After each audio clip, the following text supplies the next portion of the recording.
The call within, when we forget who we are.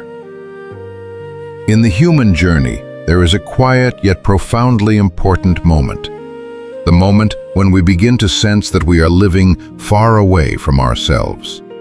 Not necessarily because of material lack, nor always due to great failure or loss, but because of a subtle feeling that despite having gone far and achieved much, we have not truly touched something essential within. This feeling is not loud, yet it is persistent, like a soft whisper calling from deep within consciousness. From a very young age, human beings learn to look outward to define who they are.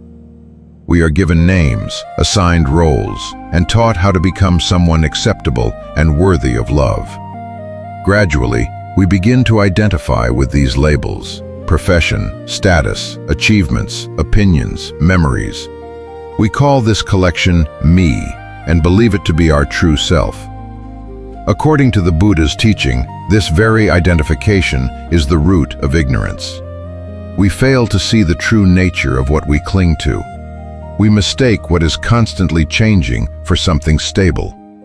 When these elements change or disappear, we feel disoriented, empty, even afraid, as though we ourselves are dissolving. Modern life intensifies this separation. We are swept into speed, constant information, endless comparison. We live more in reaction than in awareness. We move from one goal to another, believing that the next achievement will finally bring fulfillment. Yet each time a goal is reached, the sense of emptiness returns, more subtle, harder to name. In Buddhism, this is not seen as a personal failure, but as a universal condition arising from ignorance. We forget how to return to ourselves. We forget that there is a depth within us that does not depend on circumstances, that is not governed by success or failure. This depth does not need to be created, it only needs to be recognized. The inward journey does not begin by changing the world, but by stopping. Stopping to look directly at the inner life we often avoid. Stopping to listen to emotions that have long been ignored.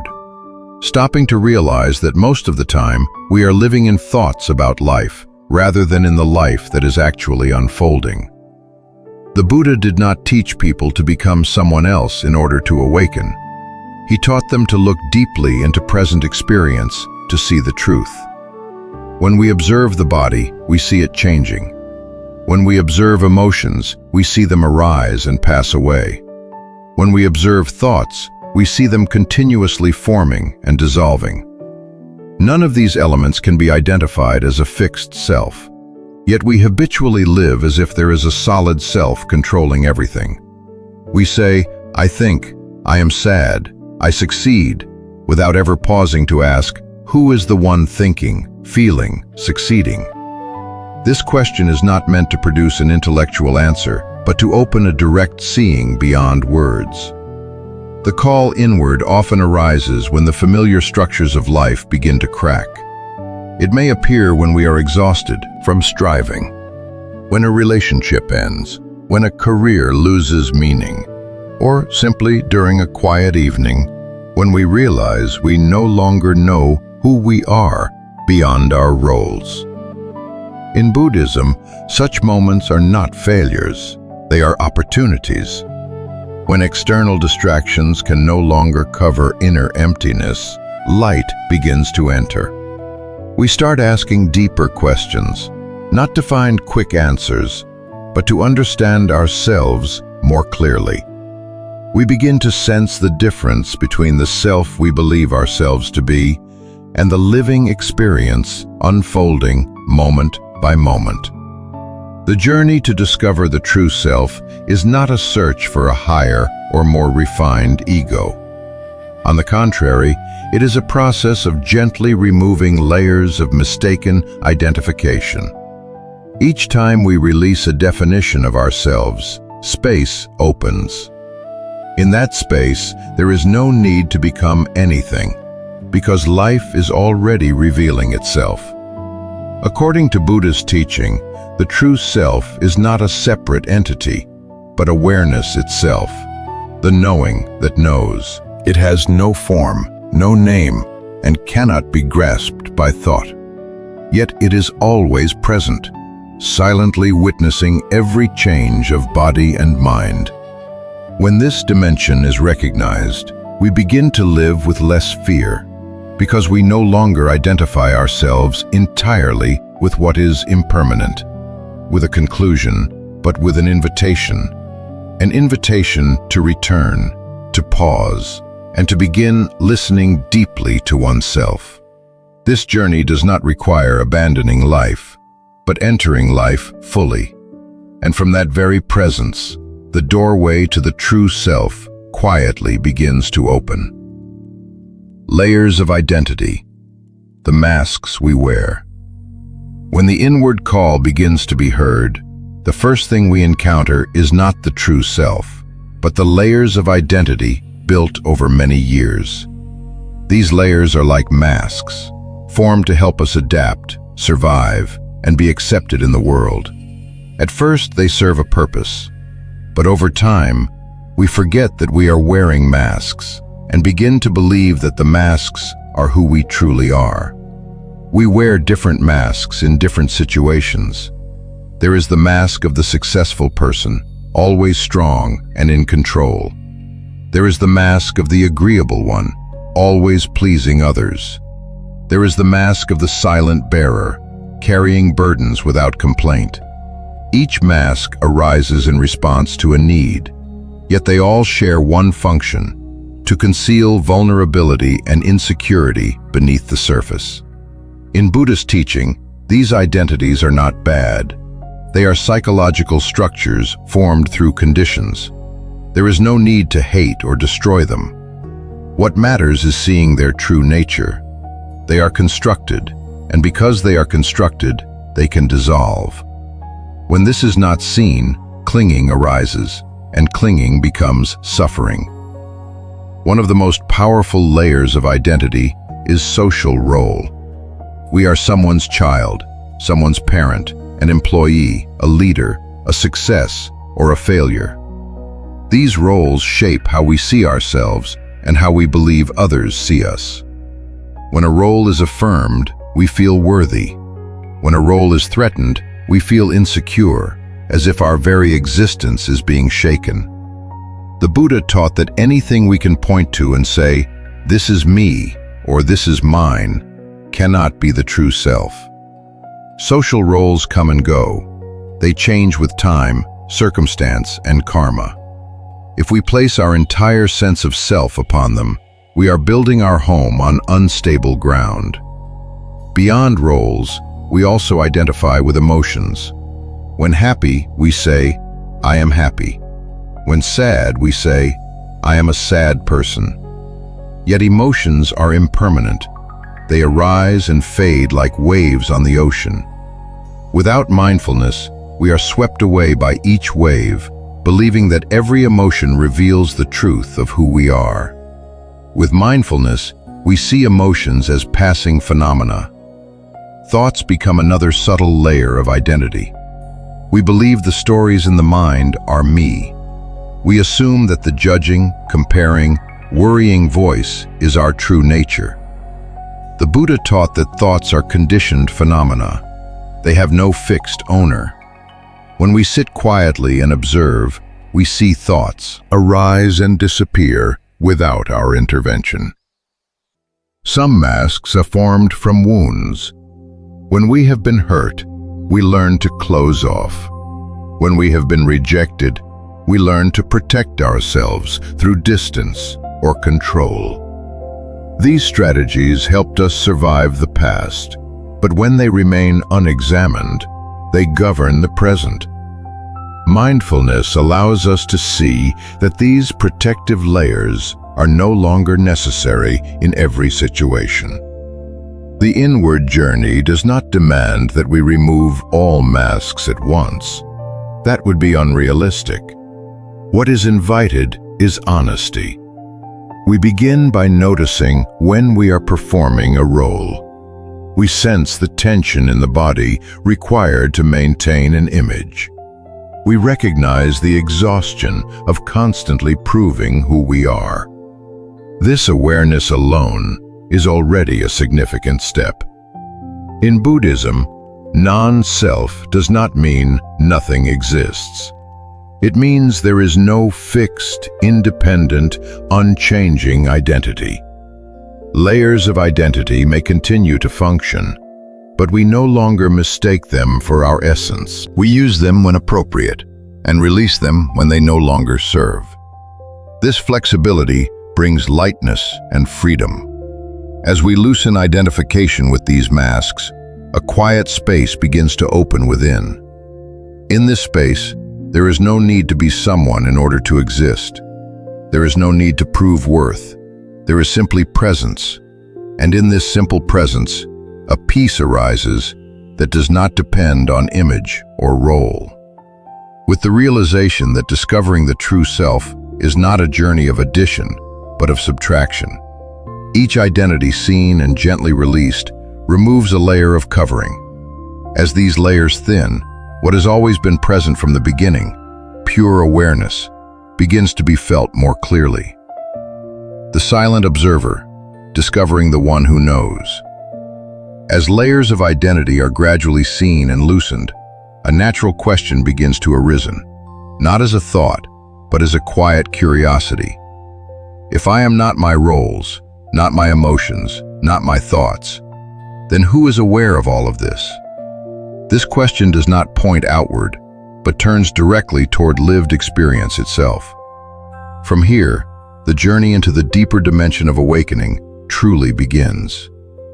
In mindfulness practice, there is a subtle moment when we realize that while the body is changing, emotions are arising, and thoughts are passing, something remains constant: knowing. There is a silent presence witnessing all movements of body and mind, yet it is not carried away by them. In Buddhism, this is not a hidden soul or self, but the knowing function of mind, pure awareness. At first, we often mistake this observer for a more refined self. We imagine someone who is watching, but when we look closely, we find no entity behind the observation. There is only observing, only knowing. The Buddha did not teach us to search for an eternal subject, but to clearly see the process of knowing itself. When we sit quietly and observe the breath, we notice that the breath is known. When emotions arise, emotions are known. When thoughts appear, thoughts are known. But the knowing itself has no shape, no location, and cannot be grasped. It does not arise when objects arise, nor does it disappear when objects fade. It simply serves as the ground in which all experience appears. In daily life, we rarely notice this dimension because attention is constantly directed outward. We are absorbed in the content of experience and forget the context in which experience unfolds. Like watching a movie and becoming completely lost in the story, we forget the screen on which all images appear. With deep mindfulness, we begin to recognize that screen. The Buddha referred to this recognition as insight. It is not new information added to the mind, but direct seeing. When insight arises, belief is unnecessary. Convincing oneself is unnecessary. Truth reveals itself through experience. We see that all phenomena come and go, while knowing itself remains present. This does not mean that awareness is a subtle, permanent self. Buddhism is clear on this point. Awareness is not an ego in disguise. It has no ownership, no personal center. When we attempt to possess it, it becomes another object of clinging. Thus, practice is not about grasping awareness, but about releasing even the idea of an observer. As we rest in pure knowing, a subtle shift occurs in how we live. We no longer react as quickly to emotions or thoughts. A natural pause appears between stimulus and response. Within that pause lies freedom, the freedom to respond with understanding rather than habit. The presence of the silent observer brings a sense of spaciousness. We no longer feel trapped inside any particular mental state. Whether joy or sorrow, success or failure, there is an inner space wide enough to hold it all. This space is not an escape, but an allowing. Everything is permitted to be as it is. In Buddhism, this marks a crucial transition from identification with experience to awareness of experience. We no longer say, "I am angry," but see, anger is present. We no longer say, "I am afraid," but see, fear is arising. This shift in language reflects a deep transformation in perception. As awareness becomes more stable, trust in it naturally grows. Not conceptual trust, but experiential confidence. We see that regardless of life's fluctuations, there is an inner ground that remains unshaken. This ground is not an idea, but living awareness itself. This path does not lead away from life, but deeper into it. Freed from entanglement in thought and emotion, we can be more fully present with others. We listen without defense, speak without ego-driven urgency, and act with greater clarity. With the recognition that the true self is not something to be found elsewhere, it is already present as the knowing that knows. When we pause, release our stories about who we are, and rest in this simple awareness, we begin to live from an entirely different depth. From that depth, the path toward inner freedom quietly unfolds. Impermanence and emptiness, the self that cannot be found. As we begin to rest in silent knowing, a deeper insight gradually reveals itself. Not only are roles, emotions, and thoughts impermanent, but the very self we once believed in cannot be found as a fixed entity. The Buddha referred to this realization as insight into impermanence and emptiness. These are not abstract concepts, but truths that can be directly experienced when we look deeply into body and mind with mindfulness. Impermanence is not merely the external change of circumstances. It is the nature of all phenomena. This body is changing at the cellular level. Emotions arise and fade. Thoughts come and go. Even subtle states such as awareness do not exist as fixed objects. When this is truly seen, the idea of a solid, enduring self begins to loosen. In Buddhism, emptiness does not mean that nothing exists. It means that nothing exists independently, inherently, or unchangingly. All phenomena arise dependent on conditions. What we call self is merely a temporary convergence of body, feeling, perception, mental formations, and consciousness. When conditions change, the convergence changes. There is no separate self standing outside this process to own or control it. At first, this insight may evoke unease. We are accustomed to clinging to something solid for security. When we see that there is no fixed self to hold on to, it can feel disorienting. But if we remain with this insight through mindfulness and compassion, we discover that releasing the notion of self brings profound relief. The Buddha did not teach impermanence and emptiness to lead beings into nihilism or despair. He taught them to liberate. When we no longer have to defend a fixed identity, we become freer in how we live. We no longer need to be right, strong, or successful in order to exist. Existence no longer depends on becoming someone. Contemplating impermanence deepens our contact with the present moment. When we know that this moment will never return, we naturally cherish it. We listen more deeply, love more sincerely, and live more mindfully. Impermanence does not remove meaning from life. It makes every moment precious. Emptiness allows us to see that the boundaries we draw between self and other are not as solid as we once believed. When we look deeply, we see life expressing itself through countless forms, yet not divided. From this understanding, compassion naturally arises. Others are no longer perceived as separate entities, but as expressions of the same living process. As the self ceases to occupy the center, many inner conflicts begin to settle. We no longer need to compare, defend, or prove ourselves. Strong reactions gradually give way to clear observation. Emotions arise, but they are no longer experienced as threats to identity. In daily life, insight into impermanence and emptiness helps us release what once caused pressure. Success comes and goes. Failure comes and goes. Praise and blame also come and go. When we no longer build identity upon these conditions, the mind becomes steadier. We live with flexibility rather than rigidity. The understanding that there is no fixed self does not make us indifferent or irresponsible. On the contrary, it purifies our actions. When behavior is no longer driven by ego, it arises from clarity and genuine care.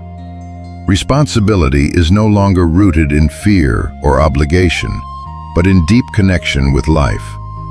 The Buddha taught that wisdom is not something to be accumulated, but something to be lived.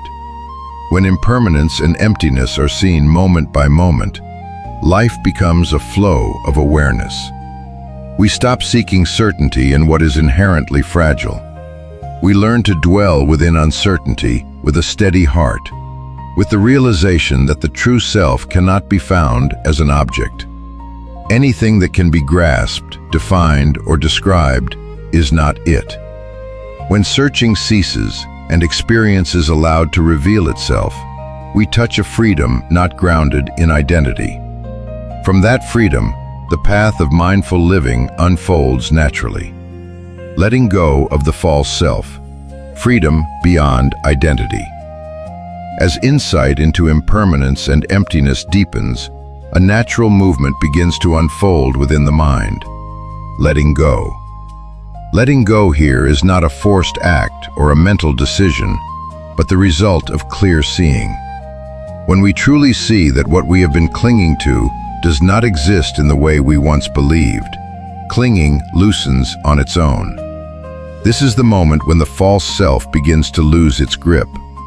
The false self is not an enemy to be destroyed. It is a structure formed to help us survive in an uncertain world. But when it continues to operate unconsciously, it becomes a burden. We must constantly protect our self-image, prove our worth, and control how others perceive us. Mindfulness allows us to recognize this quiet exhaustion. Letting go of the false self begins with small moments. We release the need to be right in every argument. We loosen the craving for immediate validation. We soften the reflex to defend ourselves when old fears are touched. Each act of letting go creates a bit more inner space, and in that space, a lightness emerges that was previously rare. The Buddha taught that suffering arises from clinging. When we cling to an image of ourselves, we suffer whenever that image is threatened. When we cling to a story about our life, we fear whenever the story unfolds differently than expected. Letting go does not remove direction from our lives. It frees us from being imprisoned by old narratives. In this process, mindfulness serves as a faithful companion. It helps us notice the moment the ego attempts to take control. It allows us to pause before reacting habitually. That pause, however brief, is enough to open a new choice, to act not from ego, but from understanding. As letting go gradually unfolds, a quiet sense of freedom is tasted. This freedom is not dramatic or loud. It is subtle and gentle. It is the freedom of no longer having to perform, freedom to be, without defining who one is. In this freedom, there is no longer the pressure to become an idealized version of oneself. Letting go of the false self also transforms how we relate to others. Without the need to protect personal identity, we can listen more deeply. We do not need to win every conversation. We can admit mistakes without feeling diminished. Relationships become more authentic when they are no longer filtered through self-assertion. In Buddhism, letting go does not mean passivity or irresponsibility. When ego no longer dominates, action becomes purer. We work not to prove ourselves, but to contribute. We help not to be seen, but because of a natural connection with others' suffering. As motivation changes, so does the quality of action. At times, letting go is accompanied by a sense of loss. We may feel as if something familiar is being taken away. But if we stay with this feeling mindfully, we discover that what is dissolving is not our true being, but the illusion of it. As illusion fades, life becomes more spacious, no longer confined by old patterns. Letting go is not a one-time event. It is an ongoing process. Each day, the ego finds new ways to reassert itself in subtler forms. And each day, we are given another opportunity to see, smile, and release a little more. This path requires no haste, only patience and compassion toward ourselves. As the false self is gradually released, a profound simplicity enters life. We no longer live two lives, one outward and one inside the mind. We live a single life, direct and authentic. In that simplicity, the mind becomes steadier and more at ease, with the realization that inner freedom does not come from constructing a better self, but from courageously letting go of what is no longer needed. When the self is no longer at the center, life itself becomes the guide. And in that guidance, we begin to live from a place that is quiet, real, and free. Living from the true self, awakening in everyday life. As the false self gradually loosens and awareness becomes a familiar ground of living, a question no longer needs to be asked. What is the true self? The question naturally dissolves because life is now being experienced directly, beyond concepts. The true self is no longer sought as an object. Life is lived from that depth itself. Living from the true self does not mean withdrawing from the world or retreating into silence. On the contrary, it is full presence within ordinary life. We continue to walk, work, speak, relate, and love, but without being driven by the need to assert or protect an identity. Actions become simpler and more natural because they no longer arise from inner lack. In the light of awareness, ordinary activities take on a different quality. We wash dishes knowing we are washing dishes. We walk and feel the contact of the ground beneath our feet. We listen without rehearsing a response. Life is no longer divided into important and unimportant moments. Every moment becomes a place where awakening can express itself. The Buddha taught that awakening is not a special state apart from life, but the ending of ignorance in each action. When we live from the true self, ignorance no longer governs perception and reaction. Emotions are seen as they arise, but they do not carry us away. Thoughts appear and disappear, but they are no longer taken as commands to follow. One clear sign of living from the true self is steadiness. This steadiness is not rigidity, but flexibility. When conditions change, we adapt without losing ourselves. When difficulty arises, we remain present rather than immediately seeking escape. This steadiness comes from no longer grounding identity in what is fragile. Living from the true self also brings gentleness. When the ego no longer needs defense, the heart softens. We can see others suffering without judgment. We can recognize our own limitations without self-blame. Compassion becomes not a moral ideal, but a natural response of an undivided mind. In relationships, awareness shows itself as presence. We are there when others need us, not to fix or control, but to listen. We speak when speech is appropriate, and remain silent when silence serves. Relationships cease to be arenas for ego affirmation and become spaces where life encounters itself through different forms. Living from the true self does not make life perfect. Pain, loss, and imperfection remain. What changes is our relationship to them. We allow sadness without despair. We allow mistakes without losing our sense of worth. Within this allowing, a gentle wisdom matures. The Buddha did not promise that awakening would eliminate all difficulties. He taught that when identification with self ends, difficulties lose their destructive power. We experience suffering, but we are no longer defined by it. We move through adversity with clarity, rather than being swept away by unconscious reaction. As awareness permeates life, the boundary between practice and living dissolves. Every situation becomes an opportunity to return. Every interaction becomes a mirror reflecting our level of presence. There is no need to seek a special place to practice. Life itself becomes the path, and each moment the teaching. Ultimately, living from the true self is not the attainment of a permanent state. It is a continual returning. We forget and remember. We wander and come back. Each return renews awareness. The path has no final endpoint because it is life itself unfolding. With a declaration, but with a knowing silence. In that silence, the question, "Who am I?" no longer arises because life answers through presence itself. The inward journey is complete in the sense that nothing more needs to be sought. Yet it has just begun, in the sense that each moment offers a fresh opportunity to live with greater awareness, depth, and freedom.